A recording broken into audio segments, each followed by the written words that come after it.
श्री स्वामी समर्थ. येत्या 9 तारखेला म्हणजेच 9 एप्रिल 2024 रोजी गुढीपाडवा येत आहे आणि त्या दिवशीपासून आपल्याला एका सेवेला सुरुवात करायची आहे. सेवा कशासाठी? तर भरपूर जणांचे प्रश्न असतात की आम्ही खूप मेहनत करतोय, पण आमची म्हणावी तशी प्रगती होत नाही. आम्हाला आमच्या करिअरमध्ये ग्रोथ दिसत नाहीये. अशा भरपूर प्रश्न असतात. तर मित्रांनो, असं काही जाणवत असेल, यश दिसत नसेल आपल्याला आयुष्यामध्ये, आपलं काही गोल आपल्याला दिसत नसेल, तर आपल्याला ही प्रभावी सेवा करायची आहे. 9 तारखेपासून म्हणजेच गुढीपाडव्याच्या दिवसापासून आपल्याला ही सेवेला सुरुवात करायची आहे. सेवा कोणती आहे? तर आपल्याला रोज 1 माळ 99 मंत्राचा जप करायचा आहे. सेवा सुरू करण्याआधी आपल्याला आपल्या कुलदेवीचे नामस्मरण करायचे आहे आणि मग ह्या सेवेला सुरुवात करायची आहे. रोज 1 माळ आपल्याला 99 मंत्राचा जप करायचा आहे आणि आपल्या कुलदेवीची सेवा करायची आहे, कुलदेवीची ओटी भरायची आहे.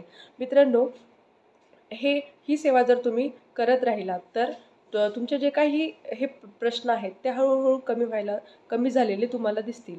श्री स्वामी समर्थ. जय जय स्वामी समर्थ.